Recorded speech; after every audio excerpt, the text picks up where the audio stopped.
Sorry guys, I'm late. I slept in.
Strangers, believe me when I say, loving me is loving danger.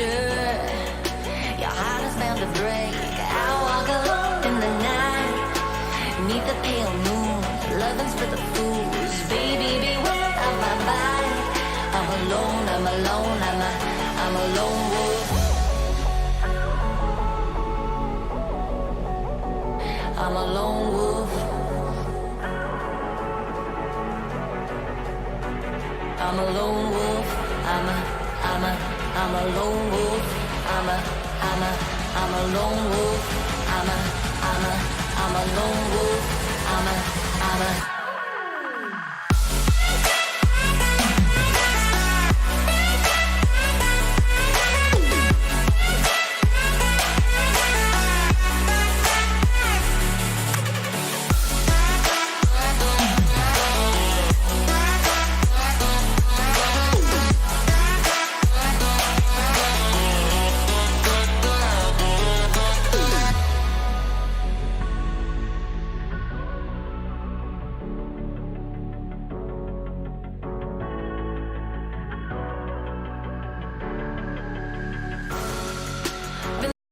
shadows in the corners of your mind.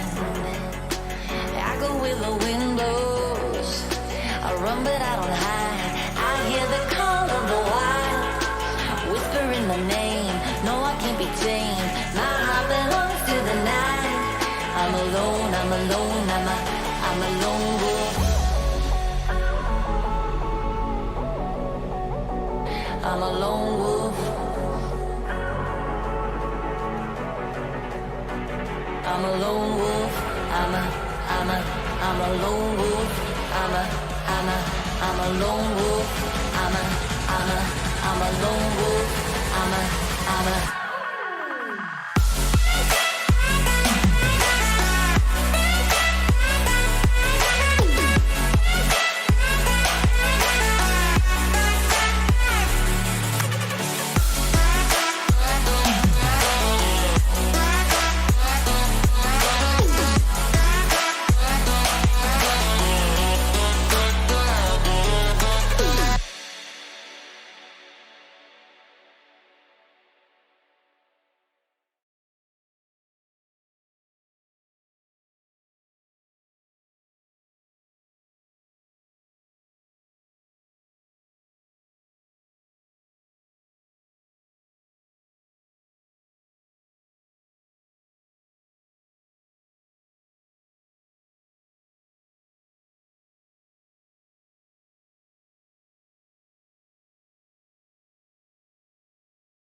Alright guys, sorry about that.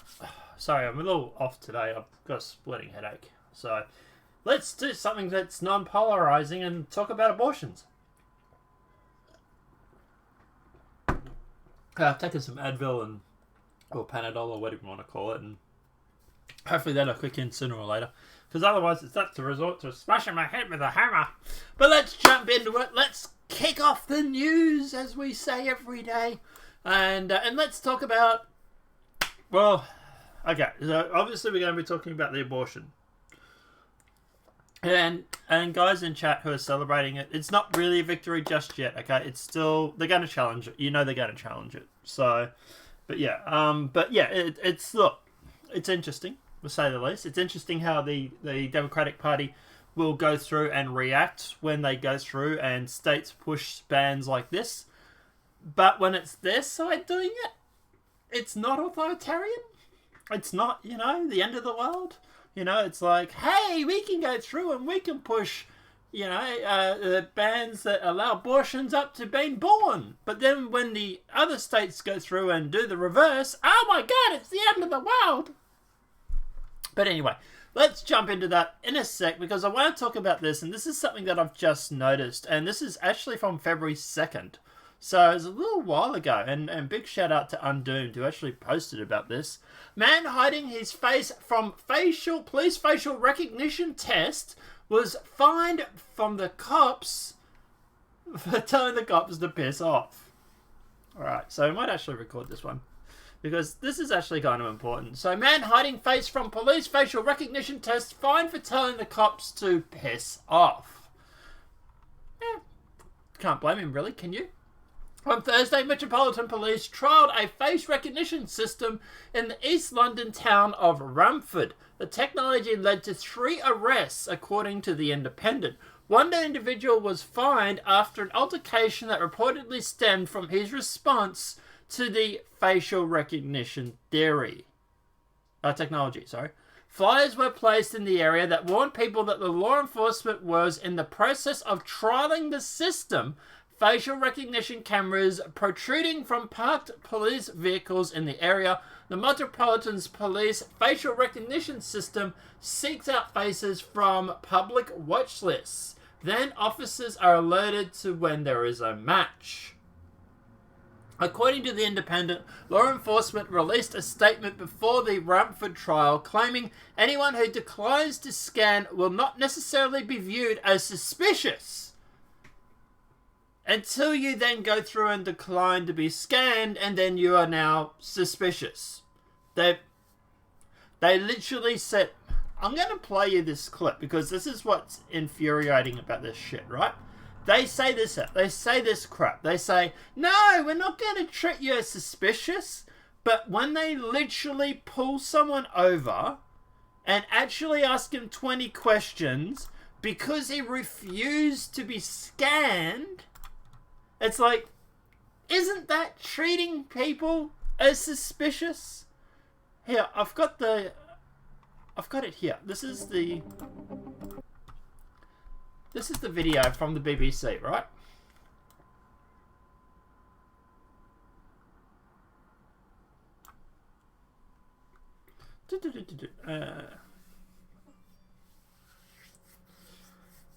Okay, so here we go. Guys, by the way, the internet upgrade should be happening tomorrow. Alright, let's go through and watch this.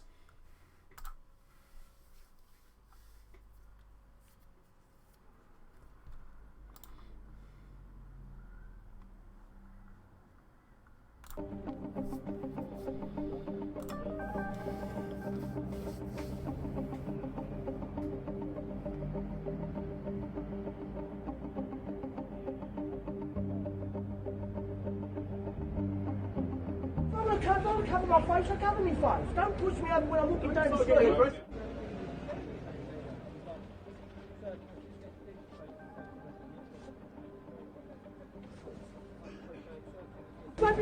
How would you like it if you walk down the street and someone's back? Hold yourself down, you go and hang up. Up to you. You would like it, would you? What do you mind your neck in? What's your suspicion? Yes. The fact that he's walked past clearly marked I would do the facial same. recognition thing and covered his face. I would do the Gives same. us grounds to stop No, him it doesn't. and verify. There we go. Literally from the police officers. Literally, they just said, what's your suspicion? Because he covered his face. That gives us grounds to stop him. But they literally said in the article, quote, oh my god, it's so fucking frustrating, this shit. They literally said in the article that anyone who declines to scan will not necessarily be viewed as suspicious. But instead, if you don't let yourself be scanned, we're going to think you're suspicious. Gentle gymnastics. Brains failing. Let's keep going. The chap told me down the road, he said he got facial recognition. So I walked past like that. It's a cold day as well. As I've done that, the police officers asked me to come to him, so I've got me back up. I said to him, off, basically. I said, I don't want my face shown on anything. If I want to cover my face, I'll cover my face. It's not for them to tell me not to cover my face. I've got a now £90 fine. There you go. Look at that. Thanks, lads. £90. Well done. We ought to explore all technology to see how it can keep people safer, how it can make policing more effective. However, we are completely aware of some of the concerns that are raised, and what we're doing with these trials. We are completely aware of some of the concerns that have been raised by us running through and sticking everybody's photo into a database. Now, we are aware of the concerns, but we're not going to do anything about it because fuck you, we want to do it, is basically what he's saying. Trials is actually trying to understand those better so we can actually protect human rights but also keep people safe at the same time. How is this protecting human rights? Give me an example of how this protects human rights.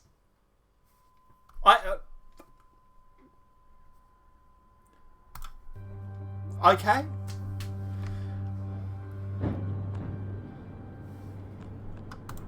We don't know what the 3 arrests were for, Eric. It doesn't say.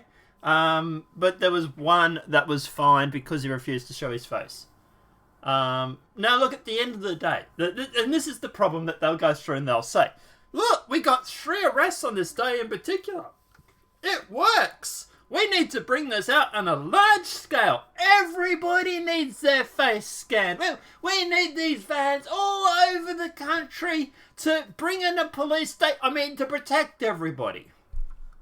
And I think Undoomed has a really, really good point. We're aware of our new facial recognition system surveillance may cause concerns and fear. That's why I arrested 3 people who didn't like it and totally proved we're not a police state. So, according to Undoomed, there were 3 people who didn't like it. Now, yeah.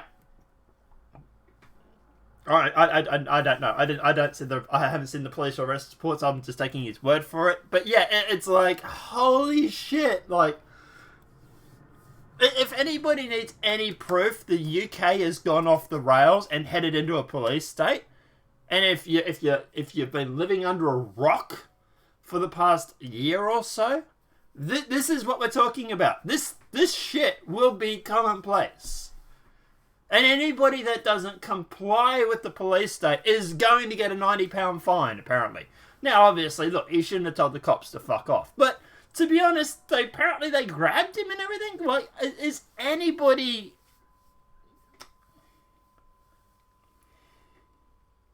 Yeah, it does. Yeah, completely.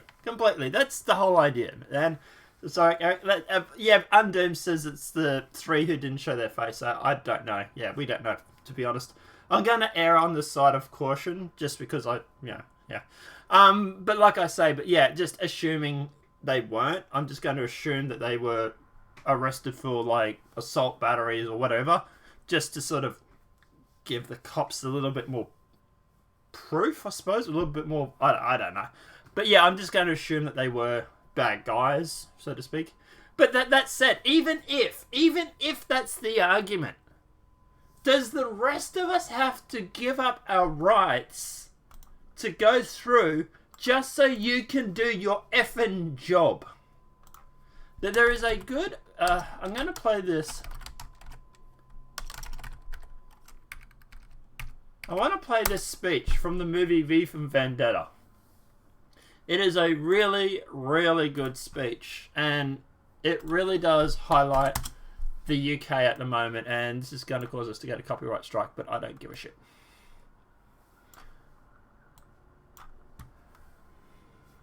It only goes for 3 minutes, and if you guys haven't seen this movie by now, you really do have to. It is a really good movie about, police state and people fighting back and stuff like that. But let's play this, because this is kind of really important.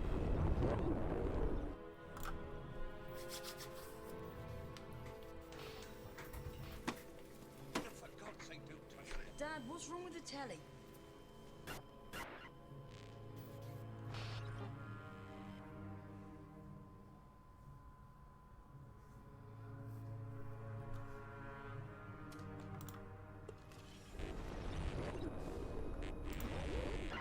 Good evening, London. Allow me first to apologize for this emergency channel. I do, like many of you, appreciate the comforts of everyday routine, the security of the familiar, the tranquility, repetition. Bloody hell. I enjoy them as much as any bloke. But in the spirit of commemoration, whereby those important events of the past... Eric, I actually watch this movie every 5th of November every year, like a religious thing. Yeah. Just part of my... And I also watch Nightmare Before Christmas on Christmas Eve too, so, I'm a bit autistic like that. Usually associated with someone's death or the end of some awful bloody struggle, are celebrated with a nice holiday. I thought we could mark this November the 5th, a day that is sadly no longer remembered, by taking some time out of our daily lives to sit down and have a little chat. There are, of course, those who do not want us to speak. Just let me think. In fact, even now, orders are being shouted into telephones, and men with guns will soon be on their way. It's Chancellor Sutler. Damn it. Why? Because while the truncheon may be used in lieu of conversation, words will always retain their power. Words offer the means to meaning, and for those who will listen, the enunciation of truth. And the truth is, there is something terribly wrong with this country, isn't there? You designed it, sir. You wanted it foolproof. You told me every television in London. Cruelty and injustice, intolerance and oppression. And where once you had the freedom to object, to think and speak as you saw fit, you now have censors and systems of surveillance coercing your conformity and soliciting your submission. We need cameras. How did this happen? Who's to blame? Well, certainly there are those who are more responsible than others, and they will be held accountable. But again, truth be told, if you're looking for the guilty, you need only look into a mirror. I know why you did it. I know you were afraid. Who wouldn't be? War, terror, disease. There were a myriad of problems which conspired to corrupt your reason and rob you of your common sense. Fear got the best of you, and in your panic you turned to the now High Chancellor Adam Sutler. He promised you order, he promised you peace, and all he demanded in return was your silent, obedient consent. Inspector, you're almost through. Last night I sought... Now that's the important thing that I really want to highlight from this movie. And it's a really good point. In this movie, and obviously this is a fictional world, but hey, give the UK a few years and it might be here. But what I was going to say was that in this movie, that people gave up their rights because of fear. They had the media, they had the government, they had everybody going through and telling them all these terror incidences and all these incidences all over the world, all these problems, all these diseases. And to solve the problem, to solve this constant living in fear, what they did was they gave up their rights. They turned around and said to the Chancellor Sutter into the fictional world, or as I like to call it, Theresa May, they gave up all their rights to say, hey, look, yes, we'll give up our rights, we'll give up our freedoms, we'll give up our right to protest and everything under the sun, as long as you keep us safe. And that's the really big thing that I really wish I could hammer over people's heads. You giving up your freedoms, giving up your rights to protect you from the people that actually turn around and say, look at this problem, look at this, look at this, look at this. They're the ones that are manufacturing this fear crisis. They're the ones that are going through and literally keeping people in a state of constant fear, because at the end of the day, they can bring in their police state. And this is where I have a problem with the alt-right, for example. Because I've said this to them, and there's plenty of people on the alt-right that hate me for saying this, but the people on the alt-right get used by the police state. They get used by the governments. Because all these terror attacks, all these shootings of the mosques and everything under the sun, what you are doing is you are playing into this. You are literally playing into them, bringing in a police state because of that fear. Now, I know people are going to look at this and go, it's only a movie. Really? You don't see some parallels between London today and how this movie apparently all starts? Because I tell you what, I sure as shit do. We already have facial recognition systems over in London. Already clamping down on freedom of speech. People clamping down on being rights to protests. You know, people that have been locked up for being against a certain race or religion, or even expressing said concerns about certain races or religion. To me, I saw this movie 6 years ago, and it didn't really ring many alarm bells. But I tell you what, the Wachowski brothers, I think it was Wachowski brothers, were way ahead of their times. The only thing is they saw this as the rise of the right. It's actually the rise of the left. And I would love to speak to, I think it's Alan Moore who wrote the original story. I would love to actually speak to Alan Moore and say to him, what are your views on what's happening in the UK now? Do you see some parallels between this and the movie V for Vendetta, or the book V for Vendetta, because it is actually a book as well. But yeah, we'll keep watching it because it's quite a good speech. To end that silence. And then we'll get back into it. I destroyed the Old Bailey to remind this country of what it has forgotten. Now, I'm not encouraging anybody to blow up anything. Just putting that out there. More than 400 years ago, a great citizen wished to embed the 5th of November forever in our memory. His hope was to remind the world that fairness, justice, and freedom are more than words. They are perspectives. So if you've seen nothing, if the crimes of this government remain unknown to you, then I would suggest that you allow the 5th of November to pass unmarked. But if you see what I see, if you feel as I feel, and if you would seek as I seek, then I ask you to stand beside me 1 year from tonight, outside the gates of Parliament, and together we shall give them a 5th of November that shall never, ever be forgotten.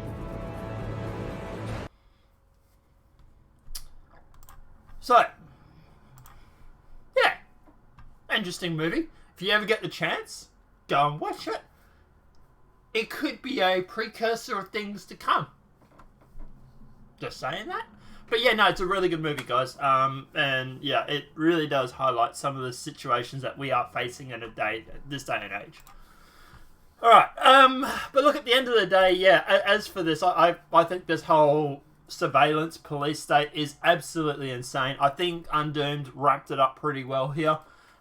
Is that, you know, we're aware of our facial recognition system may cause some concerns and fears. That's why I arrested 3 people who didn't like it to totally prove we're not a police state. Yeah. But anyway. CNN, let's jump on to the next topic.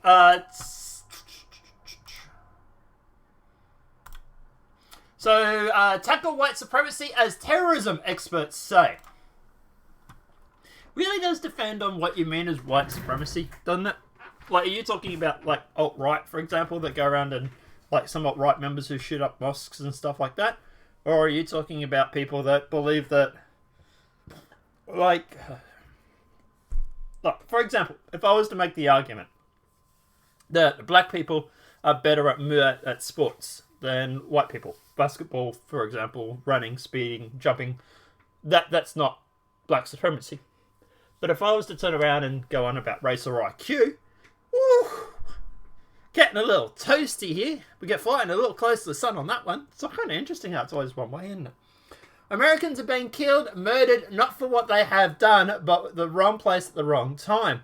Slaughtered again and again because whether Jewish, black, or simply not pure white, they are seen as a persistence to purge. To be honest, I don't think, and this is where my argument the alt-right comes, they're not helping the situation. My argument is that we really don't have this alt-right problem.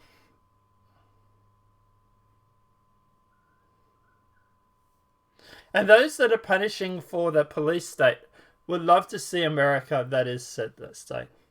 Yeah. Yeah, it's true. As well. Yeah. Yeah, that's the thing at the moment. At the end of the day, it's funny because America is actually heading towards freedoms, where the rest of the world is not. America is actually in a really good situation at the moment. But anyway, their murders are followers of a vile and hateful ideology, so they say anyway, that meets the FBI definition of terrorism. But some top current and former law enforcement officials say they're not treated as terrorists because they're American and they are white, which I think is a load of crap. But anyway. But amid a rising number of deadly white supremacist attacks, the office says that they must change. White supremacy must be called terrorism and tackled with the same vigor as ISIS and Al Qaeda, because you know they're totally comparable. Oh, just realised my camera was around the wrong way. Modern Manhattan District Attorney C.V. Valance came to recognition while investigating the homicide of a black man in the center of New York City. The 66-year-old Timothy Coltman was walking alone in Midtown Manhattan, collecting cans to recycle when a man approached from behind. That man plunged a sword through Kaufman's chest. Kaufman uttered his last words as he turned to his killer. Why are you doing this? The man continued to stab him. Kaufman bled to death.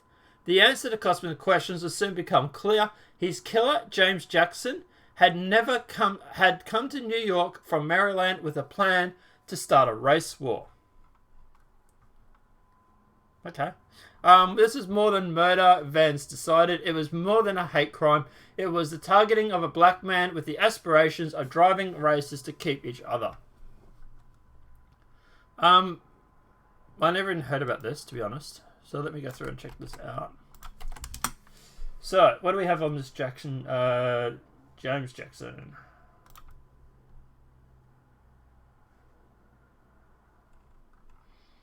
It's interesting because I can't find anything about it.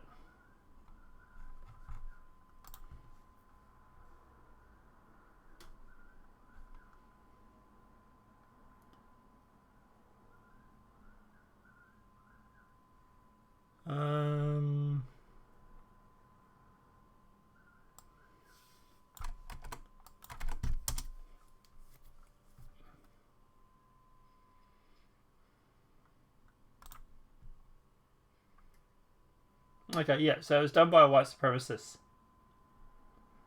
Apparently.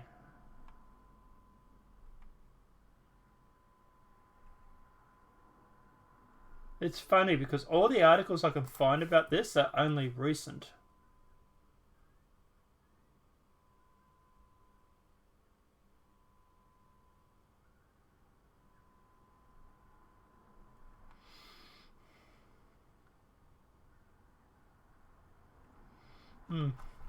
Look, at the end of the day, obviously as for this, look, do people go through and get killed? Are there alt-right members? Sure. But you also got to remember, too, at the end of the day, that there are more terror attacks from ISIS and Islamic State and whatever around the world than there is from the alt-right. The alt-right is not actually that big of a problem, to be honest. And to be honest, the major concern the alt-right has is with the Islamification of a country.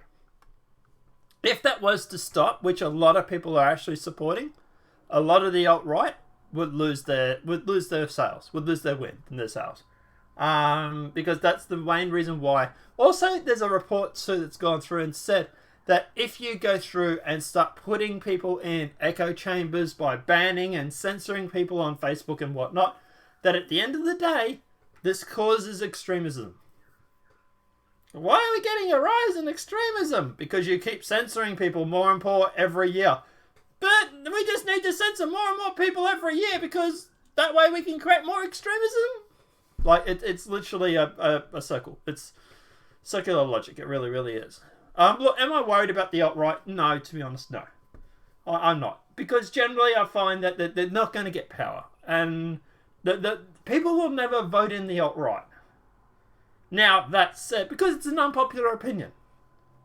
That said, ISIS amongst Muslims and those sort of religions and what, yeah, definitely will get voted in. We've seen it in the past. We've seen countries that have literally been run by ISIS, ISIL, stuff like that. Show me a country that's currently run by a white supremacist. And as much as people like to go, hey, Poland and all that sort of stuff, they're not white supremacists. Okay? They're really not. Not Italy, Germany, no, definitely not Germany because they're letting in migrants, but Italy, Poland, Czech Republic, all these sort of places that are putting up barriers to stop borders, they're not white supremacists. So, show me a country in the last 20 years, even, that's been ran by a white supremacist. The last case I can remember was Adolf Hitler. And I think the fact that Hitler was around is enough to defer enough people to stop voting for that sort of stuff. So I'm not really worried about the alt-right. I'm more worried about the alt-left, to be honest. Biden, threats to investigate my son is a personal attack. Okay. Tuesday, MSNBC played a clip showed that 2020 president candidate hopeful former Vice President Joe Biden criticized President Trump's personal attorney Rudy Giuliani for threatening to travel to the UK to open an investigation into Biden and his son. That's not actually correct or completely true. They're actually already investigating it. Rudy Giuliani basically said that we want you to hand over any documents you will find. Biden said Judy really got,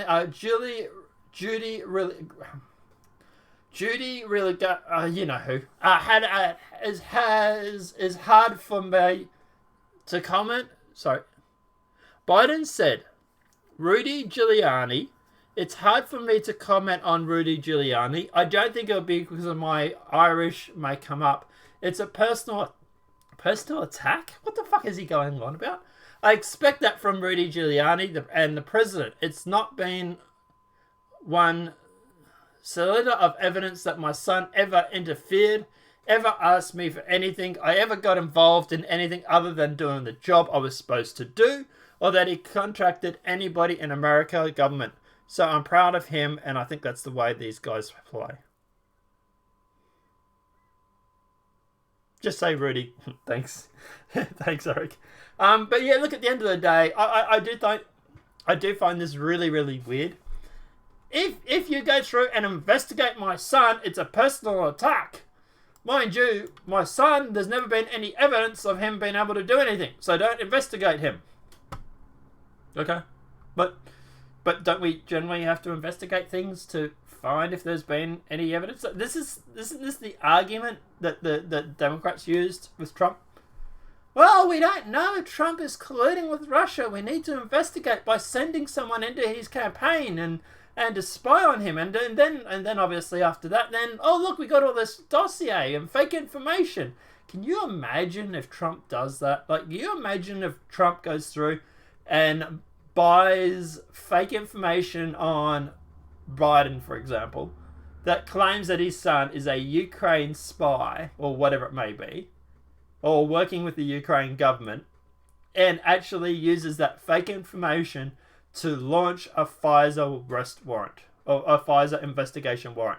Holy shit, the left would lose their nut. But at the end of the day, completely fine when they do it to Trump. But anyway. Crowdy, FBI cited articles and information from Clinton ally to corroborate the Steele dossier. I'm guessing that ally is probably Steele himself. Former Republican South Carolina Rep. Trey Gowdy dropped a potential bombshell Tuesday regarding what information the FBI relied on to corroborate claims in the Steele dossier. Gowdy said that when he was in office, he saw an FBI spreadsheet that cited news articles and information from longtime Clinton insider Sidney Blumenthal as corroboration for the dossier. Yeah, he would. He would. He'd get booted out of the door for it. Gowdy did not identify what information from Blumenthal was cited, but the Clinton ally shopped around a dossier of his own containing allegations about Donald Trump. So, former Republican South Carolina Rep. Trey Gowdy claimed Tuesday that FBI cites articles and information from longtime Clinton fixer Sidney Blumenthal as corroboration for claims made by the Steele dossier, a scenario of the former congressman called a problem.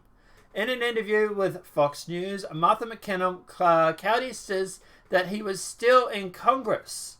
He saw an FBI spreadsheet that laid out all the specific claims in the dossier, which former British spy Christopher Steele authored. The spreadsheet also cited information from the FBI believed corroboration Steele's speculous report, he said. We actually got the video here, we'll just watch it. Though I'd have to try and pronounce things. The judges are not investigators. They're only as good as the information presented to them, which is why you make the applicant swear out. You swear out an application. And when the FBI is telling you that this information's been verified, and when they're telling you it's been investigated and it's been corroborated, the judge has to rely on that. They don't get to go conduct their own separate investigations, which is why it's really important to ask the FBI agents and Comey, if you verified this information before its use, which we know you did not, but if your position is you did, tell us how. I've seen the spreadsheet, Martha. I have seen each factual assertion listed in that dossier, and then I've seen the FBI's justification. And when you're citing newspaper articles as corroboration for a factual assertion that you have made, you don't need an FBI agent to go do a Google search. And when the name Sidney Blumenthal is included as part of your corroboration, and you're the world's leading law enforcement agency, you have a problem. And you can blame it on the FISA court if you want to, but I hope Brennan is smart enough to know judges don't investigate. They have to rely on the honest word of the people presenting it to them, and if that honest word is missing, then the judge is going to make the wrong decision.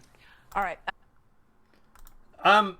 So obviously the news articles that we know they were talking about there, that was when the FBI agents and whatnot went through and used Yahoo News to leak information reporting regarding the Steele dossier so that they could then use that same information they leaked as a backup or a justification for investigating. So just use Eric, for example. Say I have I have a bit of information that Eric is, I don't know, say he's a ginger, for example. Just picking you, Eric. No offense, man. Just picking you as an example. Say I have information that Eric is a ginger, right? I have a fake report that I've written up. Eric is a ginger. I know because I've seen it, for example. And then I go through and then I leak that said information into the media. I give it to Yahoo News, who then runs the story. Eric is a ginger. We've got confirmation from an FBI source. Then the FBI would then turn around and say, hey, look, here is a news report regarding Eric being a ginger. We need to investigate this, for example. And that's what they did. So they went through and leaked their own information into the media. I hope you don't get branded a ginger after all this. And then went through and used that as a way to justify an investigation in their own information that they had leaked. So, you know, like I say, yeah, it's that sort of circular reporting. And Trey Gowdy is right. At the end of the day, the FISA warrant, for example, the judge, he's not an investigator. He just goes through, sees the evidence and says, yep, fine, and signs off. And I think trying to blame the judge for that is a bit of a cop-out. And obviously, I think Democrats right now are running scared because they're worried that this could come back to bite them in the ass. Hello, Quentin. All right, so we're going to talk about Alabama's abortion. Right, here we go. Hey, Squirrel, how are you, buddy? Alright, Hillary Clinton's abortion bills in Alabama and other states are appalling tax on women's lives. Really? Because I kind of find that your abortion is an attack on a baby's life, but, you know, regardless. Hillary Clinton on Wednesday called the recent signing abortion law in Alabama and other previous pieces of legislation that restrict access to the procedure an example of appealing attacks on women's lives and fundamental freedoms. Clinton joined the chorus of Democrats because, you know, relevance, for example, speaking out against the restrictive abortion bills signing into law by Alabama Governor Kay Ivey on Wednesday, which mounts a near-total ban on the procedure in the state. Well, it's not a near-total ban, is it?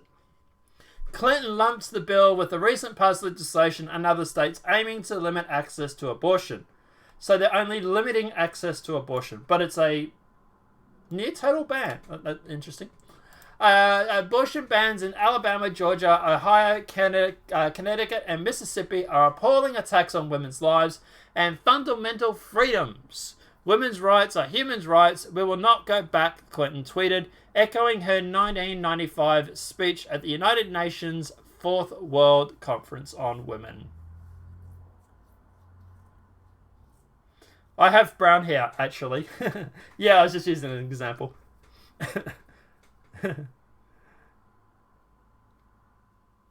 Yeah, exactly. Now the media is going to run a hate piece on you, Eric, claiming that you're a ginger, citing my information of you claiming to be a ginger. So, unfortunately, you're now a ginger. You're just going to have to dye your hair and just live with the shame, man. Just live with the guilt. By the way, can we just do, like, the panda is red? Yeah, I'm a ginger.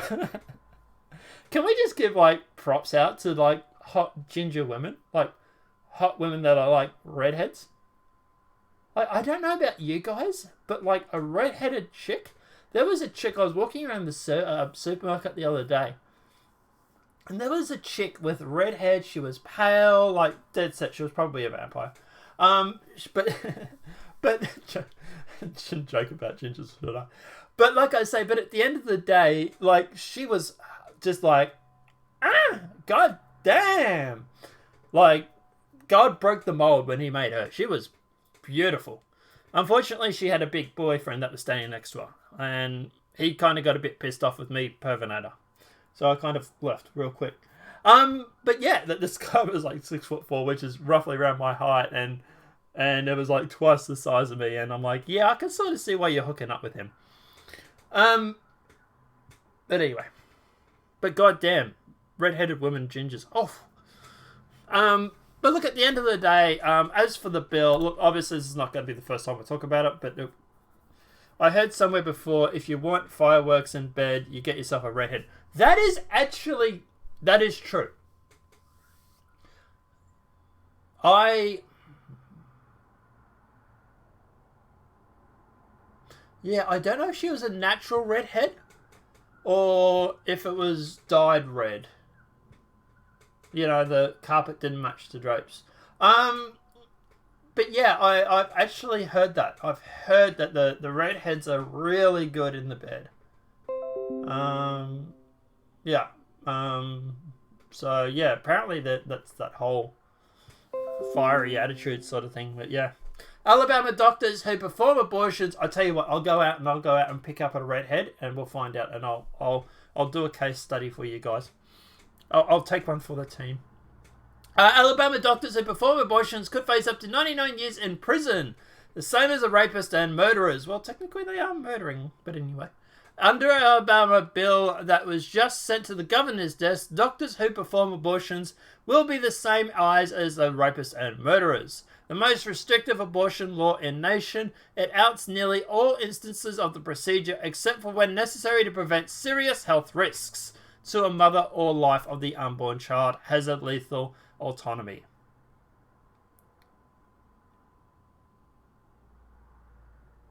Yeah, no, there was nothing down there.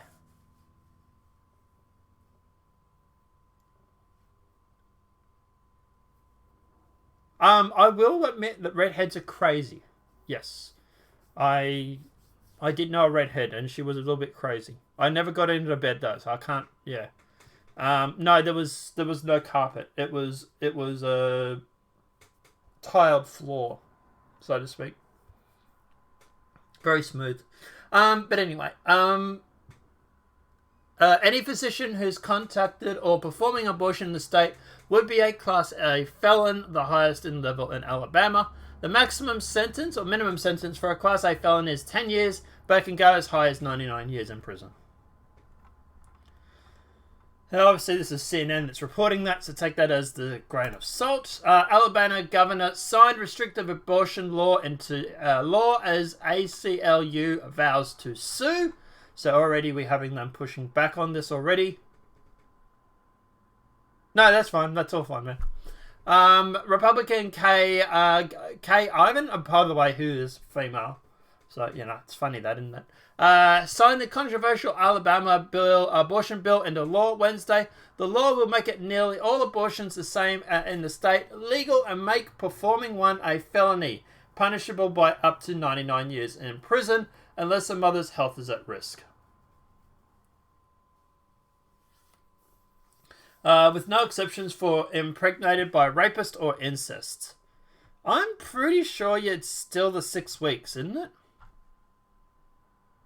I don't think this Alabama bill is a total bill. I haven't had a chance to check it out. Let's see if there's some information on it here. Look, worst case scenario, look, if you are in Alabama and you need an abortion, there are plenty of states that are providing it. And it's not going to stop abortions either. Abortions in Australia were illegal in Queensland and stuff like that for a while, up until a few years ago, and there was still a clinic that was running that was doing them.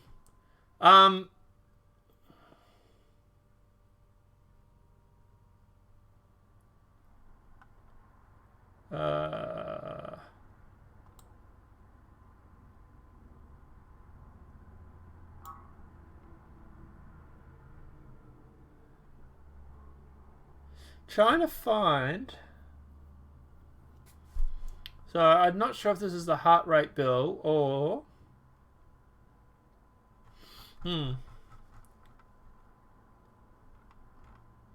Yeah, I'm not sure either. I'm not sure. I'll have to check this out.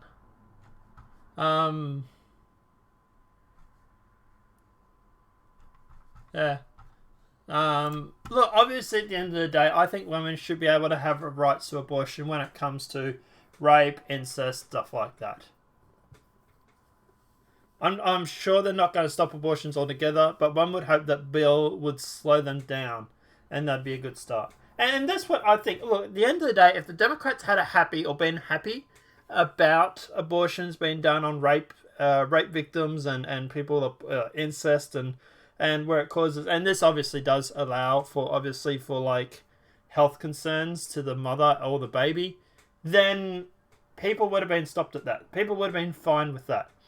But the thing is that this seems like it's a very much a knee-jerk response, reaction to other states who have gone through and have gone the other way. Yeah, I would agree with that. Less government is better. Yeah. So look, at the end of the day, this seems like it's a very much a knee-jerk reaction to places, I think it was like New York, for example, that went through and actually went the other direction.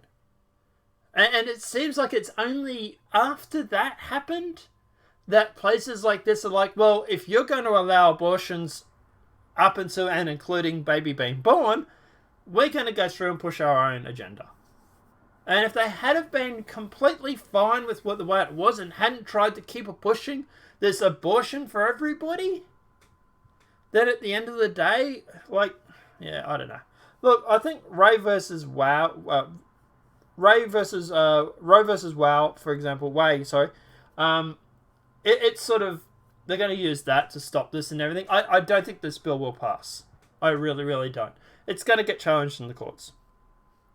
So even if you are like in agreement with, for example, with rape victims, incest, sort of being allowed to get abortions, I wouldn't worry about it just yet. We'll just have to see what happens. Look, worst case, you're going to have to drop the state and go to a different state. Go to New York or whatever it may be. Best case scenario, it gets overturned and everybody's fine. I would like them to go through and to put in decent laws regarding abortion. This will make women get unsafe abortions. That's true too. I would like them to go through, and that's what I was going to say. I would like them to go through and having decent, honest, reasonable laws when it comes to abortion. Turn around and say, for example, if you've been raped, if it's an incest baby and it's going to have some sort of birth defect, or if there's a risk of a parent or the child, up into, over the, say, 12-week period, or maybe even like 8-week period, 12-week period, then, abortion's not allowed. If, on the other hand, under 12 weeks, for example, then everybody's allowed to get an abortion. Maybe that could be some way to... Or the chop shop down the road. That's true. And this is what, Squirrel is saying in chat, and she's right. That this will go through and it's going to force backyard abortions. It's not going to stop it. It's really, really not. It's just going to cause people to go through and to get illegal ones. And they're not necessarily going to be the cleanest or the most hygienic. So my argument would be, look, if you want to allow abortions, make limitations on it. Maybe, yes, if you've been raped, you're allowed to get an abortion. If it's an incest baby, you're allowed to get an abortion. If it's under 12 weeks or whatever it may be, then you're allowed to get an abortion. Apart from that, no, you're generally not. I think 12 weeks is more than enough time for women to know they're pregnant in most circumstances. And I think that if a girl gets raped, she should be allowed to have an abortion. I don't think you should be able to raise a rapist's baby. Not only is it just not right on the mother to be constantly reminded of that situation. But at the end of the day, well, there's also an argument too about the genetics. You know, is he some low IQ rapist who is socially awkward, for example? Is there a genetic component that will also be passed on to the baby? You know, does this low IQ individual maybe also have aggression issues? Is that going to be then passed on? Yeah, 12 weeks is good, nothing after. And look, at the end of the day, you know, is there some sort of aggression condition that is going to be passed on with a baby after the mother's been attacked, for example? You know, there's a lot of genetics that come into play about this, and I really don't think you should be raising a rapist's baby. Not only that, but then also after it's born, he can go for child custody and stuff.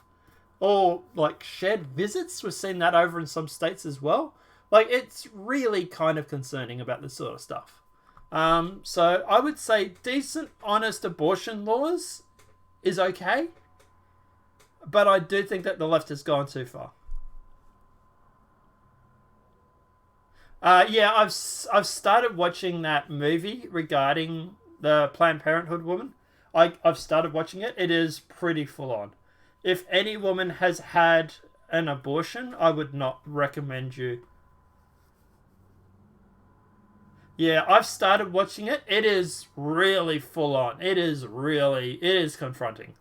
If any woman has had an abortion, I would say not watch it.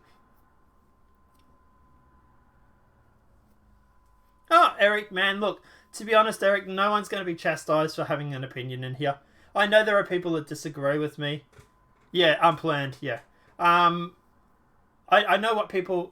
look, and this is the thing, right? Guys, with this chat, there are going to be times where we disagree, and we can have a discussion about it, and no one's going to be calling each other a F-word or anything like that.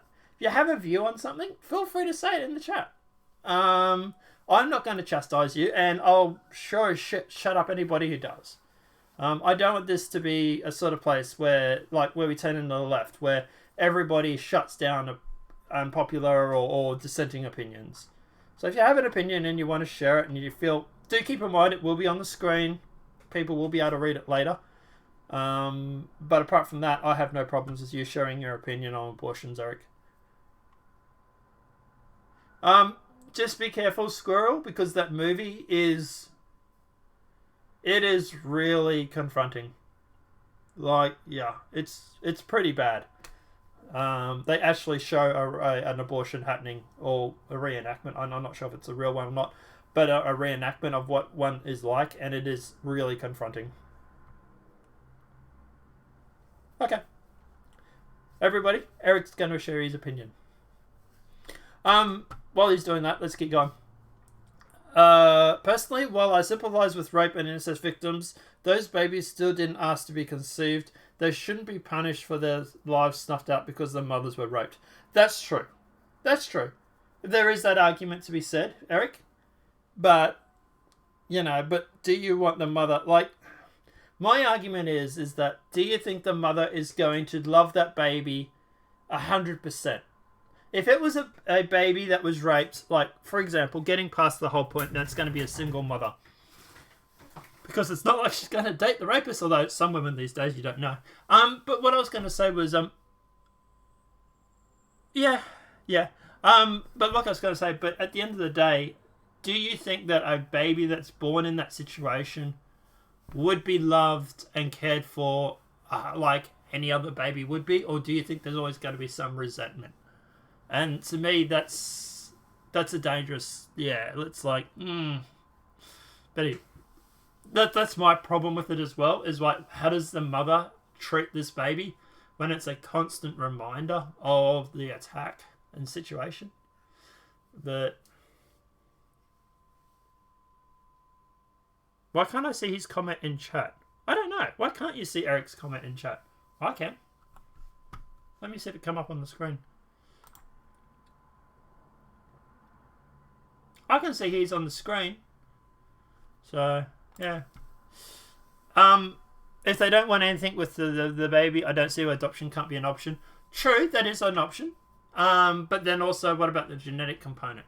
Like, do you think there's a genetic component that gets passed on when it comes to the baby and, for example, the dad? Like, let's face it, right? Rapists are normally low IQ, right? They're people that are socially awkward.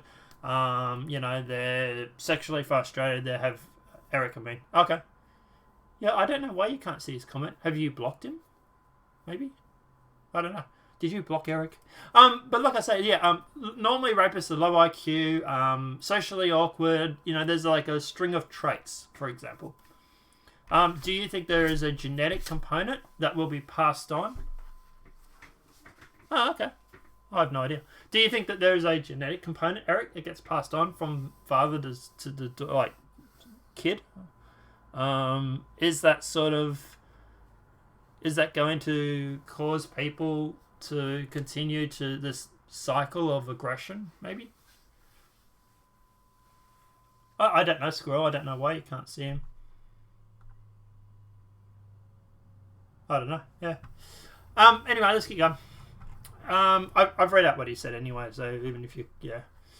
Plus you can read it on the screen too, so yeah, it's pretty much what I said.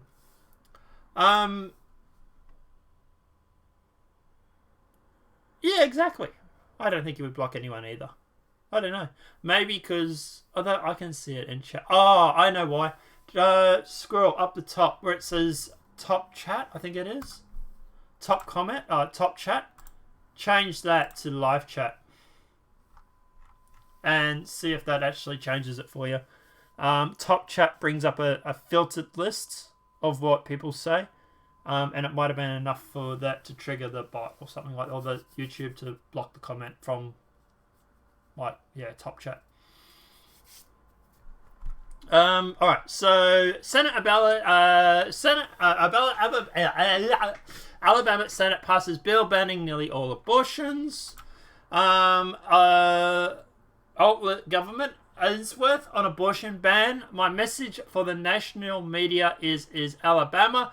We value life.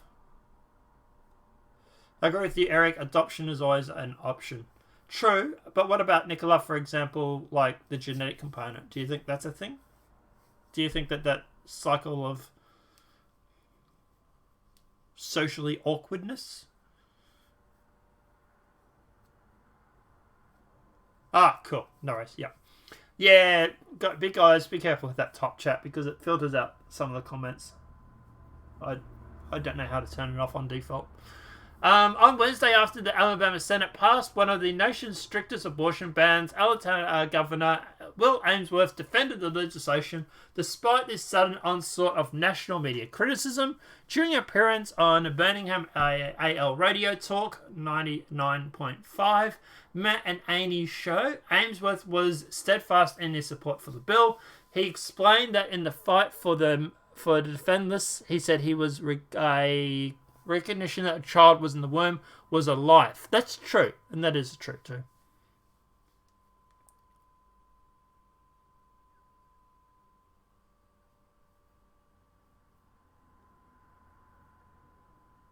Yeah, true, but that's in a show. Yeah.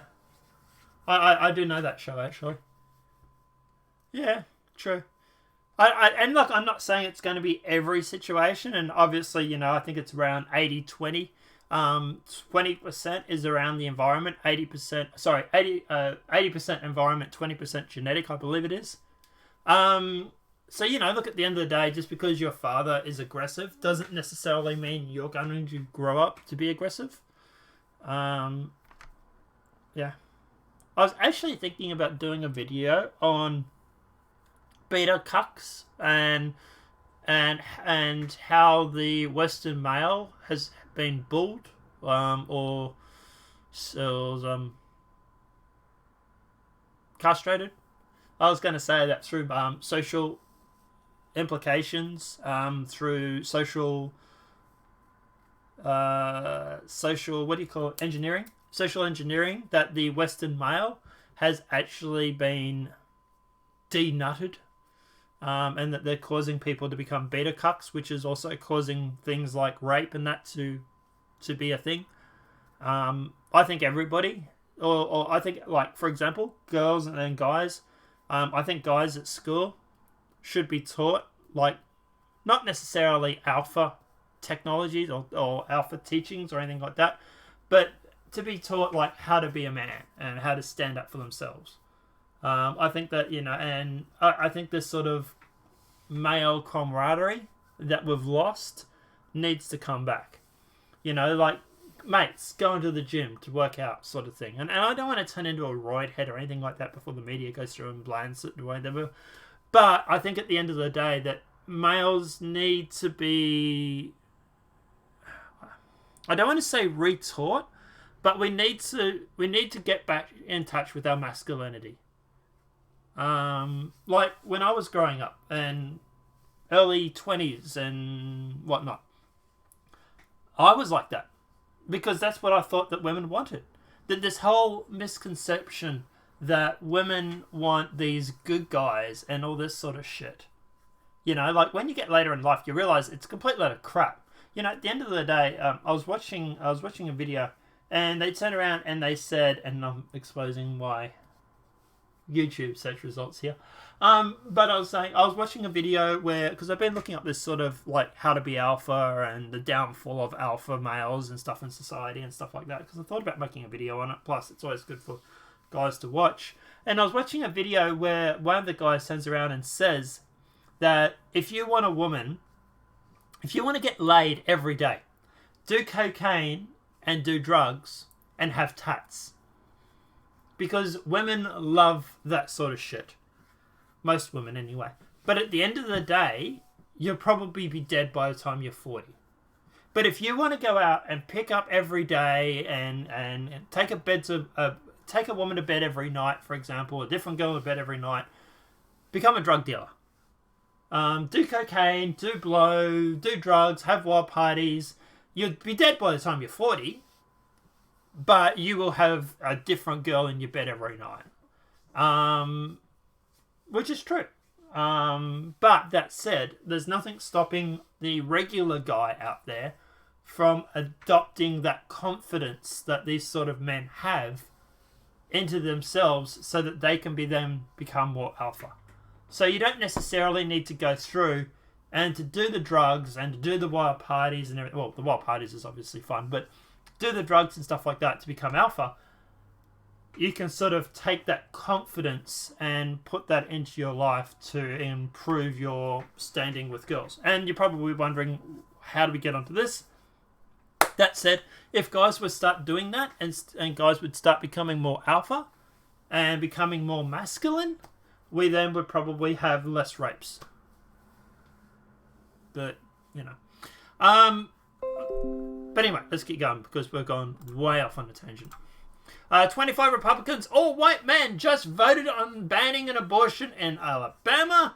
It's funny because some of these bans have also... my point is, even kids conceived by rape are capable of growing up to be outstanding members of society. That's true. It is, yeah. Some situations, yes. Other situations, I believe that they may become rapists too. I think, like I said, 80-20. 80% is environment, 20% is genetics. As for these Republican all-white men voted, they literally just showed a video here. Where is it? There, of a female signing the bill. But hey, it's the media lying with the truth, so to speak. Yes, 25 Republicans all voted on the banned abortion bill. Yes, they voted on it. But who co-authored the bill? Who literally just signed the bill into government? You know, a woman. So stop thinking that it's men trying to control women's bodies. Okay, women have had a say about this. Women are also co-authoring these bills. Women, conservative women, are also signing these bills. Yeah, I know. Tell me about it. Yeah, it's interesting too. Georgia, fact-checked. Heartbeat law will not imprison women who have abortions. So this is a misconception that's been going around the media lately. Georgia's new life infants Fairness and Equality Life Act prohibits abortions once a fetal heartbeat is detected, but will not imprison women who have the abortions or miscarriage. Hollywood celebrities like Alyssa Milano and other columnists have spread information about Georgia's new law. The legislation bans abortions once the fetal heartbeat is detected, usually at 6 or 7 weeks of pregnancy, with the exception of cases of rape, incest, and when the life of their mother is endangered.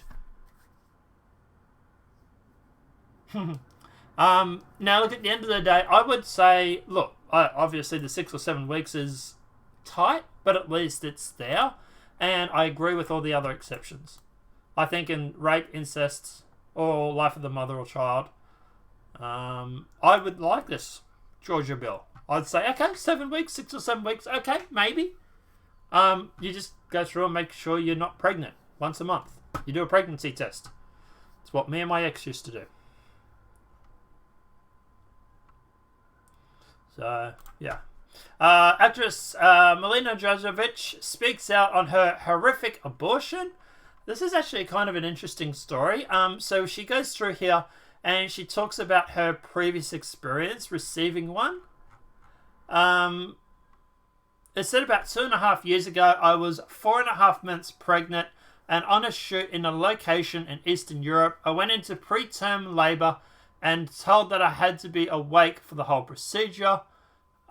This is obviously sounding like it was a medical condition, medical situation. So at the end of the day, she's kind of sitting on the fence a little bit here. She's going on saying that, you know, hey, it was a horrific condition that experience I went through. She's also turning around saying that I believe that we should have the right. So she's been a fence setter, which in Hollywood is probably a very smart thing to do.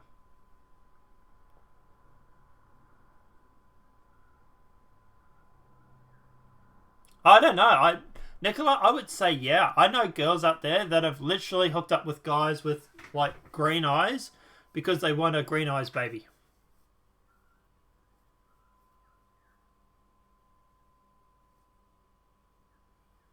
Like, yeah. And I think at the end of the day, I think women do tend to pick characteristics, and I think this is actually a study, that pick characteristics of males who would become a suitable bearer. So I would say the argument to that would be actually, yes, they do. I would say. I think the whole picking a mate is actually picking a mate that actually has the best genetics. That's what most women have chosen to.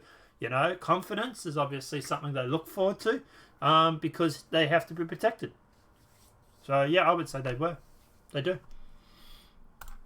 Joy Baylor, we should make a law requiring white guys who vote for abortion restrictions get vasectomies. Oh my god, this is where you start losing the debate.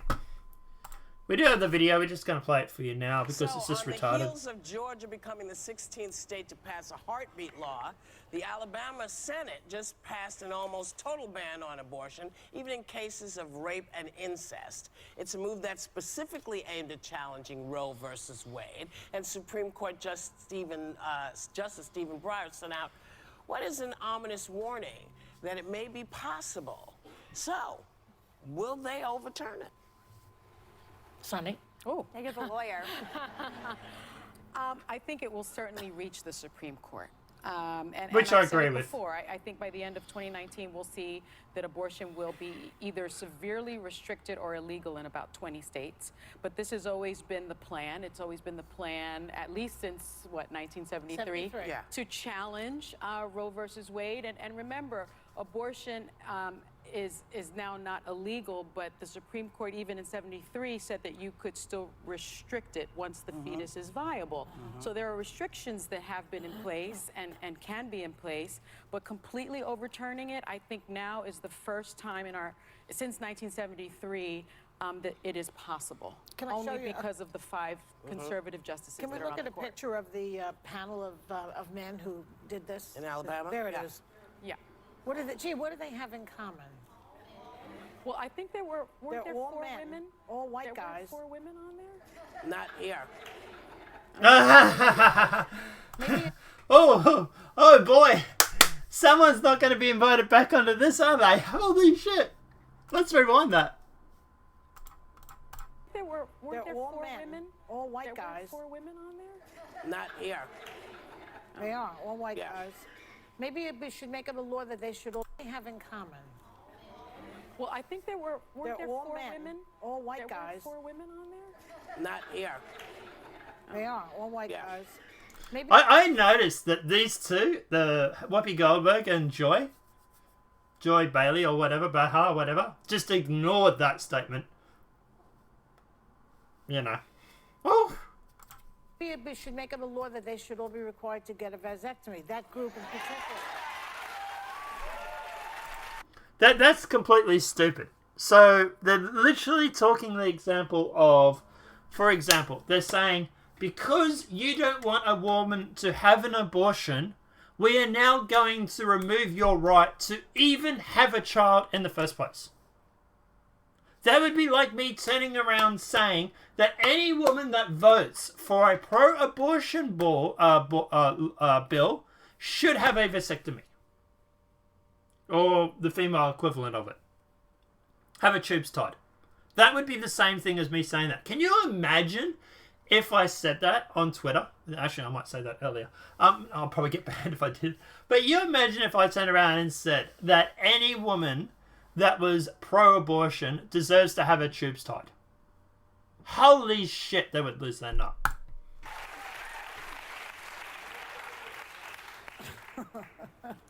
Yeah, That would solve the problem. There are only 4 women in the Alabama Senate, which is... And they didn't vote for it. No. No. No. And actually 2 Republicans stayed out of it, as a matter of fact. Yeah. I think I agree with you that it's intended to go to the Supreme Court. In fact, the co-sponsor of the bill, House Representative Terry Collins, said, quote, See you, "The squirrel. bill's Have a good purpose is night." to hopefully get to a Supreme Court and have them revisit the actual decision, which was, is the baby in a womb a person? So it's a conversation that people have across the country all the time, whether or not you believe life begins at conception. I've been very clear. I received the Americans United for Life Woman in Media Award. I've been very clear on my stance on this. I think this is a conversation that is going to continue to be had, and I actually don't think it's going to be repealed, because I do think there are, and actually statistically I found this interesting because I was actually curious about this, that Americans are actually extremely split on this topic. 47% of Americans identify as pro-life, 47% identify as pro-choice, according to a February Morris poll. Excuse me. 6 missing. 6% missing. Who Yeah, the well, other? Yeah, undecided. They don't know. Or they don't. Probably. They haven't They don't learned have a about the decision. birds and the bees. That 6%. It's just such an... I think we said it the other day. It's just such a nuanced It's hard issue. for people. It's just It's really, hard really for hard Well, for people, it's a very personal, It is. intimate Yes. conversation for Yes. everyone, no matter where you stand on it. And again, I think we all know that I feel very different than everyone on the panel, but I also think it's why it's hard to talk about in morning television in this way, because it is something that evokes such intense emotions on I think this is the battleground culture issue in America today. But just FYI, sorry, Alabama ranks 37th in child care services out of 50 states, and then 46th in health care, and 50th in education. Hello? Well, Anyway, yeah, like I say, not the sharpest tools in the shed. Making that Clay, it's that example of, well, you know, guys that vote for this should have the women have the vasectomy. Okay, women that vote for pro-abortion should have their tubes tied. It's the same sort of argument. U.S. soccer star Megan Rapinoe, I will probably never sing the national anthem ever again. Soccer is becoming the new sport, the new football. This ruined American football. Do you not realize this is going to do the exact same shit for soccer? Megan Rapinoe, co-captain of the United States women's national soccer team, says that she'll probably never sing the national anthem again. You're obviously not patriotic. Get the hell out of the country then. I'm sorry. I'm just so sick of these people that are subverting society from the inside. Now, she's an openly gay soccer star who told Yahoo Sports that she will no longer participate in the patriotic display as a protest of Trump's administration. I wonder why she's protesting against the Trump administration. Can we vote who she probably voted for? Who we guess who she voted for? You know, this literally killed football in America. I don't even know if was the Super Bowl even popular this year or last year. Like, did anyone watch it? But anyway. Alexandria Cortez calls for Lindsey Graham to resign over advice to Trump Jr. Democrat New York Representative Alexandria Cortez joined calls Tuesday for Republican South Carolina Senator Lindsey Graham to resign over advice he gave to Donald Trump Jr.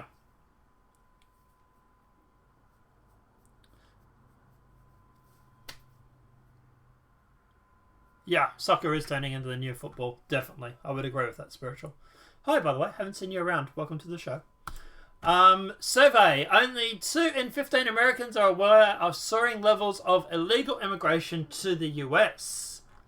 Which is probably people that watch YouTube videos. But anyway, less than 2 in 15 Americans voters are aware of soaring levels of immigration across the United States-Mexico border, a new study finds. The latest Harvard-Harris poll reveals that Americans who are asked how many illegal aliens are arriving in the United States border at Mexico, only about 13% answered correctly. Meanwhile, about 76% of Americans believe the illegal immigration levels are vastly lower than they really are. That's because there is a huge divide between people that watch YouTube videos, for example, like this, and people that watch mainstream media. That's what I like to call the Great Divide. Cans. Gun control. Hollywood slams Trump's border agenda while surrounded by walls of armed security guards. The irony. Some of the most celebrated Hollywood stars, many of whom largely support gun control and rail against President Trump's immigration agenda, have descended upon the 72nd Cannes Film Festival in Cannes, southern France, protected by security walls, French soldiers with machine guns and other armed guards. Yeah, she is. Totally nuts.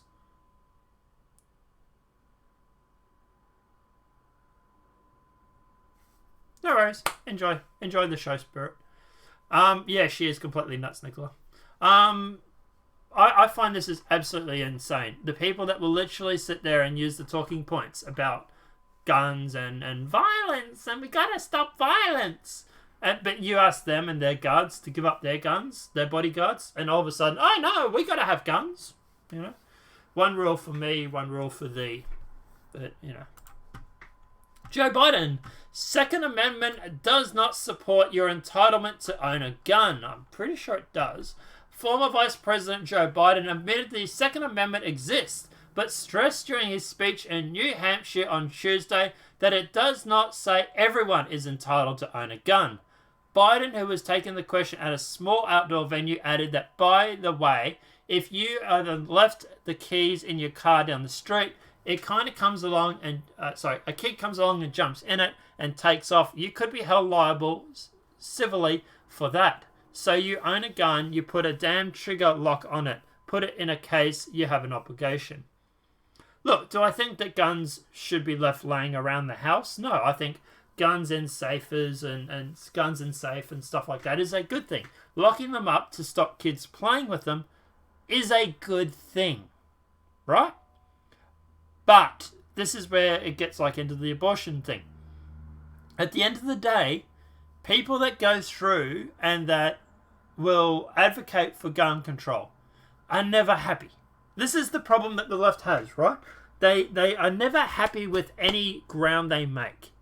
So instead of sitting there saying, okay, we just want to be able to make sure that people lock up guns and that the people are safe, then, for example, yeah, Colin Kaepernick did start it. And I think this girl's going to start it for the soccer.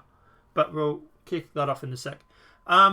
If you just turn around and just say, yes, guns are dangerous for kids that get them and don't know what they are, they should be locked up, then at the end of the day, people would agree with that. People would be like, yes, let's do that. Let's just get her safe and go through and make sure that the kids don't play with guns.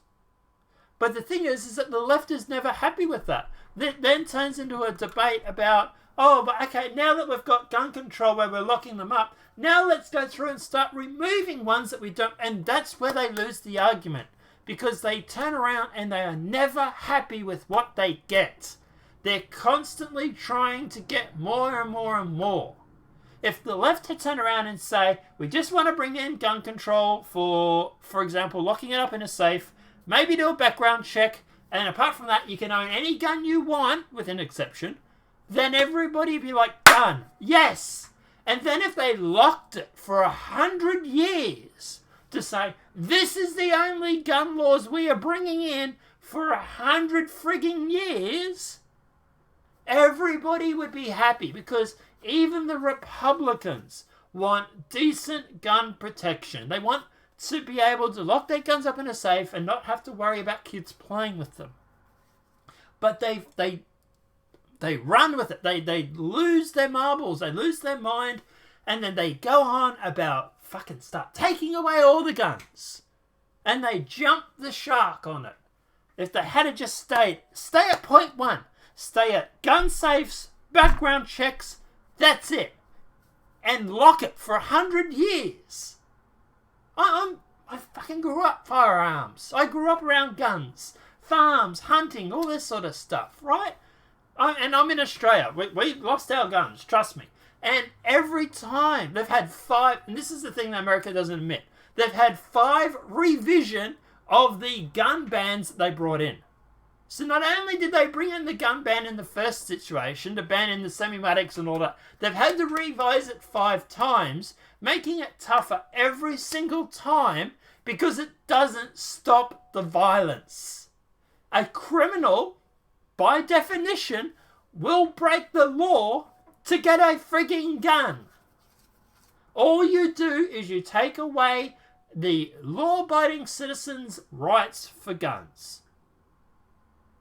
If some robber is going to break into my house tomorrow, right? I have, as far as the government knows, and I'm not saying I do have any guns, I don't, but, you know, I've got things like knives and stuff like that in the kitchen I can use, right? I can defend myself. I've got ways of defending myself. I'm very, very good with a throwing knife. But at the end of the day, if I had a gun and a firearm to protect myself, it'd be vastly different. And here's the thing, too. If you go through and you start letting criminals, well, they're not letting criminals, the criminals are just doing it, but the criminals have firearms and they're breaking into people's houses, and the people that are defending their property only have throwing knives or bow and arrows or crossbows or whatever it may be that you have, slingshots, whatever it may be. Blow darts, whatever it may be. Then at the end of the day, that criminal is going to use that gun. But, yeah. Sometimes the country argues about nothing. Shaking my head. Yeah, they do. Taking guns won't stop murders away. Someone will use the rock if they want to. That's exactly the point too, Spiritual. At the end of the day, if someone wants to beat someone over the head with a rock and kill someone, they're going to do it. In Australia, you know what? Yes, we saw a decline in gun violence. But then we saw a huge spike in rapes and knife attacks. Oh my God, it's like people that wanted to kill someone then started using a knife. And this is what they had over in London, for example. They had London who had a sudden increase in knife attacks. Who would have thought? Debunking the media's 7 latest hysteria hoaxes. So Trump's tariff war with China is going to kill the economy. This is more of an opinion. Global warming will kill you. This is just factually inaccurate. School shooting epidemic. This is a ginny-up lie. Most especially CNN are spreading probably false statements. We've actually gone through and debunked those live on air. There's not been, for example, I think it's 17 school shootings in 18 weeks or whatever. That you start looking at the instances and it's very, very, very broad. Trump's constitutional crisis, white supremacy epidemic, which is just not true. The return of the back alley abortions. I would say that's more likely to be true with the bans. But anyway, Fox News is the devil.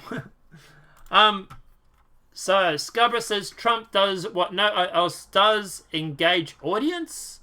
I would agree with this, actually, to be honest. We do have that video. We'll play that for you now. We're trying to get through this, guys, so obviously. Level. I'm not going to engage in the name calling.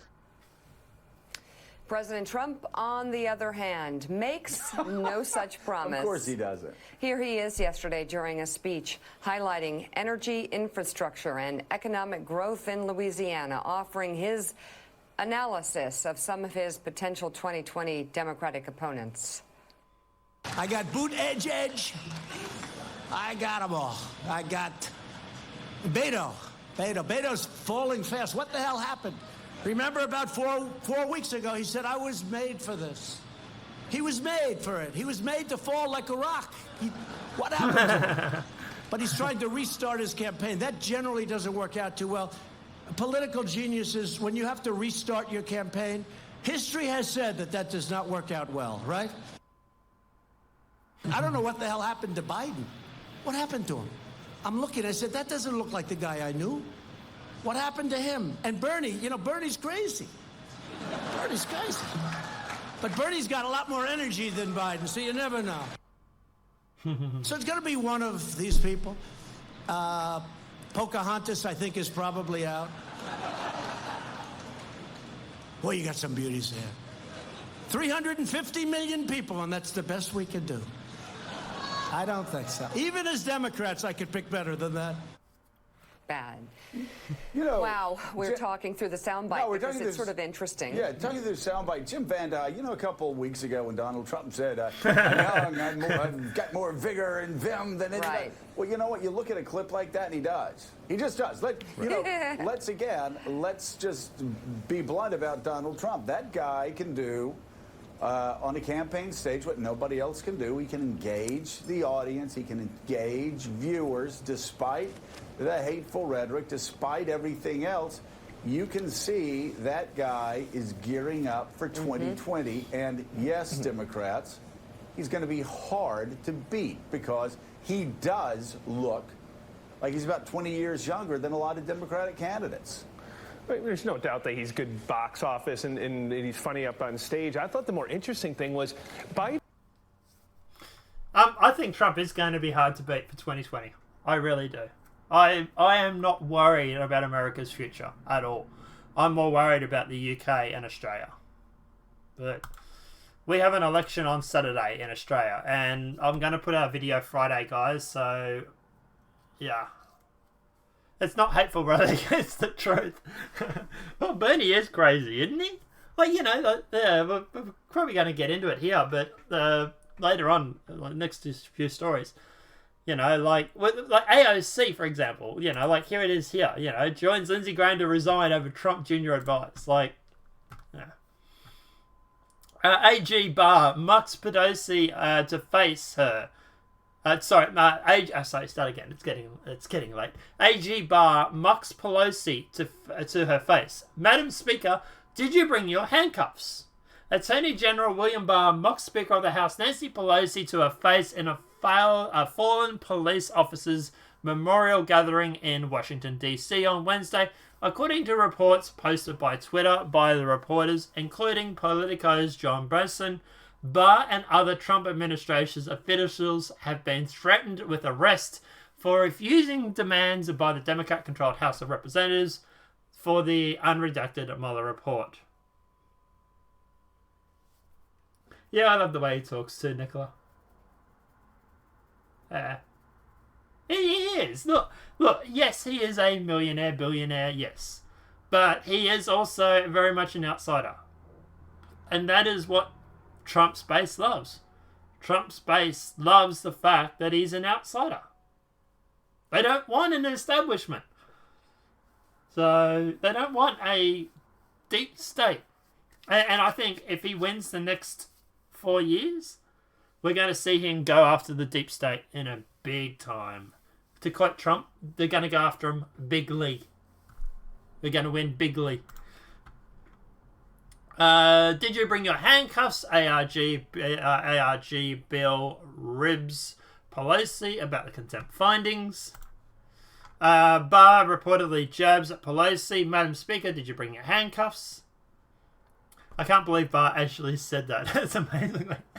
It is. Las Vegas woman charged with murder after pushing elderly man off a bus for telling her to be nice. Maybe you should have taken the advice and been a little nicer. I'm just saying. A woman allegedly caught on camera pushing an elderly man off a bus in Las Vegas now faces murder charges after a man passed away just over a month after sustaining injuries from the incident. According to Las Vegas, now 25-year-old Kashi Busup was arrested for pushing the man he was attempting to get off the bus following a verbal argument. What is actually interesting is that I can't actually show you the video of her doing this because I would probably get a community guideline strike.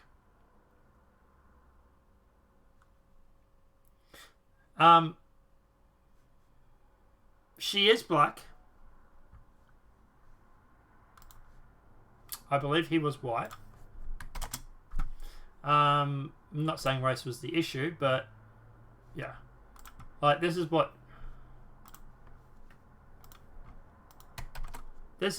I can show you this. This is what she looks like.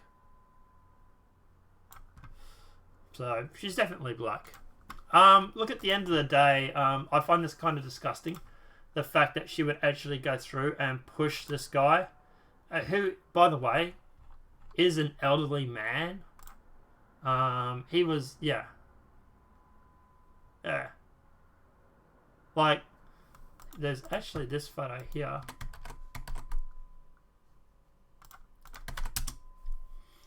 There he is there. That was the guy that was killed. Like, yeah, it's kind of disgusting, to be honest. So, throw the book at her. That's all I've got to say. But yeah, I don't know. Let me know what you guys think. Natalia, Trump is worse than Nixon. He deserves impeachment.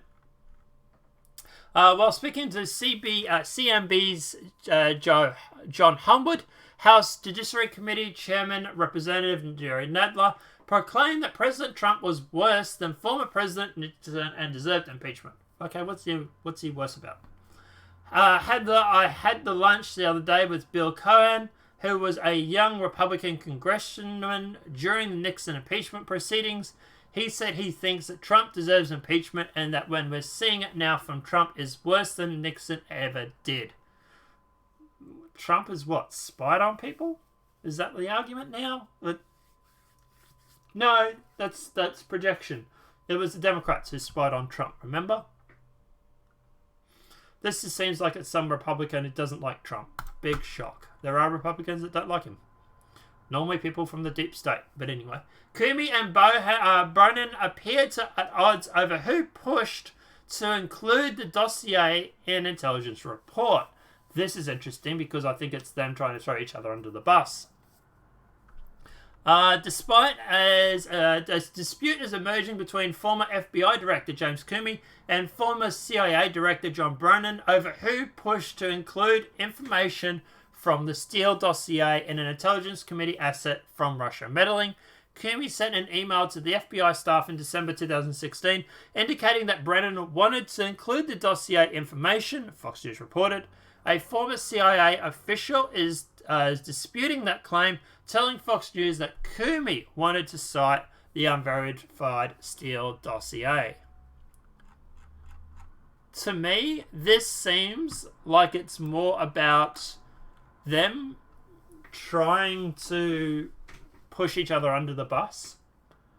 I don't know who did it. Would I be surprised by Brennan putting it in there? No. But I also wouldn't be surprised with Comey. To be honest, it's probably 50-50. I would not be able to pick who I think did this. But at the end of the day, I do think that this might be a little bit of a wake-up call for Comey if he didn't put it in. If it was Brennan that told him to put it in there, this may be a bit of a wake-up call to turn around and say, hey, do you realize that you are going to be sacrificed at the altar of the Democrats? This is not going to go well for you, bro. You're not walking out of this. Okay? Yeah. Where's my face rig? There we are. Yeah, you're stuffed. They will go after you before they go after Brennan. Maybe he'll turn around and start providing evidence, maybe. But at the end of the day, I think this is a very interesting thing. I really do. And we might be able to get Kumi to turn over. He might be able to, yeah, go against his former bosses, maybe? I don't know. Democrats back a bill to ban the sale of gas-powered cars. Oh my God, really? Democrats will introduce legislation to mandate zero-emission vehicles make up for all new car sales by 2040. The bill is co-sponsored by 3 Democrats running for president in 2020 who support the new Green Deal. Big friggin' surprise. Can we guess who one of them is? Crazy Bernie. Democrats will introduce legislation to completely phase out the sale and use of gas-powered cars by mandating that zero-emission vehicles can be sold by 2040. The bill is co-sponsored by Senator Sharon Whitehouse of Rhode Island. I know no idea who that is. Brian Scholz of Hawaii and Kamala Harris of California, Kirsten Gillibrand of New York, and Bernie Sanders of Vermont. Kamala Harris, hey? Big freaking surprise by that one. So Harris, Gillibrand, and Sanders are running for president in 2020. So, yeah. Look, even if they won, even if they did beat Trump for 2020, I don't think this will ever pass. The lobbying groups will get to him. So I'm not worried about this. Federal election 2019, flicking over to Australia. Carrie-Anne Conway's huge call. Bill Shorten will end life as we know it. I think this is a little hyperbolic, but... Tell us what you really... Bill Shorten gets in, it is the end of life as we know it. Tell us what you really think. Honestly, without question. Again, Labor government spend. Taking money retrospectively, as they will do, that franking credits, I had to Google that, but franking credits, this is the way self-funded retirees, not to leech off the government pension, they look after themselves. They've got that plan. He's going to rip it off them. He'll put in negative gearing. No more investment into houses, so your rent will go up. Anybody who believes they're going to be better off if Shorten and the Greens get in is under some whoopee-doo cloud. It will never, ever happen. So television star Carrie-Anne Conway has launched a furious attack on Bill Shorten, making it a fairly significant call that would end life as we know it. I'm pretty sure that was being hyperbolic. No plea deals for spilling the beans. They all deserve prison time. Oh, talking about Kumi. Yeah. I get what you mean, and yeah, I don't know, but is it worth making a plea deal if you get like Brennan, for example, or like Hillary? Like, is it worth going up further up the chain if you can get a plea deal? That's the question. Like, if you have a choice, do the plea deal and get the higher ups, or get Kumi and no one else. Who would you rather get? To me, I would rather the plea deal. As much as I hate Kumi, and I'd rather see him rot in jail for the rest of his life, if I could get Hillary Clinton or even Soros or any of those sort of guys, dude, I would do it. I would take the deal. I think this statement regarding Bill Shorten, talking about the Australian Labor here, I think that this is a hyperbolic statement. I don't think she was actually being serious about it. She does have a point, though. The Labor does spend. They are talking about taking franking credits and all this sort of stuff. It is a bad thing. It really is a bad thing. Although I think with Australia, and this is obviously something that we'll cover in tomorrow's video, I think Australia will actually is more likely to have a hung parliament, and I've actually said this when I was on national radio the other night, hung parliament rather than actually having a Labor or Liberal outright win. So, yeah. And I'm on radio, national radio, saying that now, so hopefully it comes true, because otherwise I lose credibility. And Emmanuel Macron furiates NATO allies by freezing UK firms out of EU defence contracts after Brexit. Yeah, Hillary Rotten Clinton, yeah. Emmanuel Macron is manoeuvring to cut British companies out of the bid for the liquid defence contracts in the EU after Brexit, in a move has infuriated France's NATO allies. The French president is leading a blocking minority of the EU countries to freeze the UK and non-EU allies out of bidding for the project. I'm more worried about the fact that they're building the EU army. I don't care who I think the US defense chiefs and whatnot in the UK, for example, lock her up. Yeah, it's true. For example, going through and doing this, I'm not worried about them not getting the contract. I'm more worried about them having the possibility of getting the contract in the first place. This is something like, for example, the EU. We've seen them act extremely authoritarian in the past. We've seen them go through and try and pose restrictions on companies and countries that don't want to bend the knee to the EU. Can you imagine what they would be like if they had their own army? How many wars they would start?